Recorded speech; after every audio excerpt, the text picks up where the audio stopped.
बिस्मिल्लाहिर्रहमानिर्रहीम अस्सलाम वालेकुम। Welcome to food with Sana Ali kitchen में। आज मैं आपके साथ शेयर करूंगी naan khatai recipe. Without beater without oven हम इन्हें घर पे तैयार करेंगे और तवे पे बना के हमने इनको तैयार करना है। बहुत इजी सी रेसिपी है, इसलिए पूरी वीडियो देखनी है बिना स्किप किए, ताकि सभी स्टेप्स को आप फॉलो करते हुए इस तरह के मज़ेदार खस्ता जो है नान खताई घर पे बना के तैयार कर सके। इसलिए पूरी वीडियो देखनी है बिना स्किप किए। चलिए जी बनाना शुरू करते हैं। सबसे पहले एक बाउल ले लिए है, जिसमें आधा कप हमने मेल्टेड घी शामिल कर दिया है। यहाँ पे मैंने देसी घी लिया है, आप जो भी घर में घी यूज़ करते हैं वो ले सकते हैं। आधा कप ही हमने पिसी हुई चीनी लेनी है और इसे हमने अच्छी तरह से छान लेना है। किसी भी छलनी की मदद से आप इसे छान लें, ताकि इसके अंदर कोई मोटा दाना रह जाए तो उसे निकाल दें। अगर ये इसके अंदर रह जाएगा तो फिर जो है हमारे बिस्किट अच्छे से राइज नहीं होंगे। हैंड विस्क की मदद से हमने इसको अच्छे से मिक्स कर लेना है 4 से 5 मिनट तक, ताकि ये थोड़ा सा लाइट हो जाए और इसका कलर चेंज हो जाए। आप देख सकते हैं इसका कलर जो है काफ़ी अच्छा हो चुका है। अब हमने यहाँ पे 1 कप मैदा लिया था और उसमें से 2 टेबलस्पून हमने निकाल दिया है। 1 कप मैदा हमने लिया है और 2 टेबलस्पून हमने इसमें मकई का आटा शामिल कर दिया है। यहाँ पे आप बेसन भी शामिल कर सकते हैं। Half tea spoon baking powder शामिल कर दिया है। Quarter tea spoon baking soda शामिल किया है और 1 चुटकी हमने इसमें नमक की शामिल कर दी है, मीठे को बैलेंस करने के लिए। सब चीज़ों को हमने छान के शामिल कर देना है। अब सब चीज़ों को हमने कंबाइन कर लेना है। यहाँ पे मैंने स्पैचुला लिया है, अगर आप चाहें तो हाथ की मदद से भी इसको मिक्स कर सकते हैं।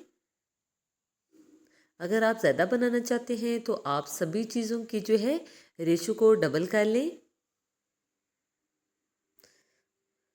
यहाँ पे हमने इसको अच्छे से मिक्स कर लिया है। अब हाथ की मदद से हमने इसको हल्का सा मसल के मिक्स कर लेना है। बहुत ज़्यादा हमें इसे गूंदने की ज़रूरत नहीं है। आप देख सकते हैं कितने अच्छे से जो है डो सेट हो चुकी है। जिस भी ट्रे में आपने बिस्कुट को बेक करना है, इसे ऑयल से ग्रीस कर लें। मैं इसके अंदर बटर पेपर लाइन करूँगी। अगर आपके पास बटर पेपर नहीं है तो आप इसके अंदर मैदा डस्ट कर सकते हैं। मैदा डस्ट करके एक्स्ट्रा मैदा झाड़ दें।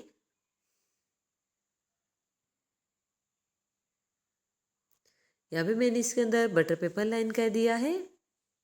अच्छे से हमने इसको इक्वल कर लेना है और ऑयल से ग्रीस कर लेना है।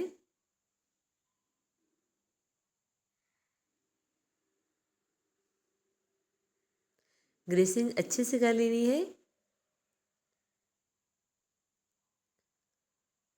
यहाँ पे हमारी ट्रे जो है तैयार हो चुकी है। ननखताई का बैटर जो है वो रेडी है। 1 टेबलस्पून से हम अमेज़ा लेंगे, ताकि एक ही साइज़ में जो है ननखताई बन के तैयार हो। छोटी सी बाउल बनाएंगे और ननखताई की शेप दे लेंगे। इसी तरह से हमने सभी ननखताई तैयार करके ट्रे में रख लेनी है। यहाँ पे हमारे पास अंडे की जर्दी है, जिसे अच्छी तरह से फेंट लिया है और ब्रश की मदद से नान खताई के ऊपर अच्छे से ब्रश कर लेंगे, ताकि एक अच्छा सा कलर आ जाए।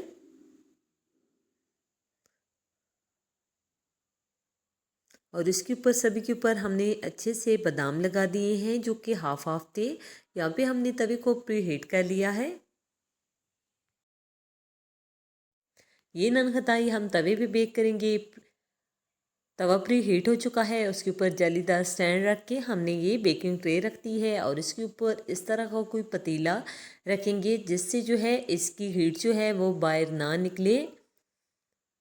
हमने अच्छे से चेक कर लेना है जो इसके ऊपर अच्छे से आए, जिससे हीट बाहर ना निकले। तो आपने इसको 20 मिनट तक जो है अच्छे से बेक कर लेना है लो फ्लेम पे। माशाल्लाह से हमारे नान खताई बेक हो चुके हैं। आप इनका कलर चेक कर सकते हैं। तवे से निकालने के बाद हमने इनको 10 मिनट तक ठंडा होने देना है और ये फिर जो है अच्छे से सेट हो जाएंगे। माशाल्लाह बहुत ही खस्ता जो है नान खताई बनके तैयार हुए हैं। बेकरी से कहीं गुना बेहतरीन, आप भी रेसिपी ज़रूर ट्राई कीजिएगा। बहुत ही क्रिस्पी और खस्ता ये बनके तैयार होते हैं। इसी दौरान अगर चैनल पे नए हैं और अभी तक चैनल को सब्सक्राइब नहीं किया तो जल्दी से कर लें, लाइक कर लें और फैमिली और फ्रेंड के साथ शेयर कर दें और कमेंट करके अपनी कीमती राय का इज़हार भी ज़रूर करना है कि ये रेसिपी आपको कैसी लगी। ओके जी, अपना ख्याल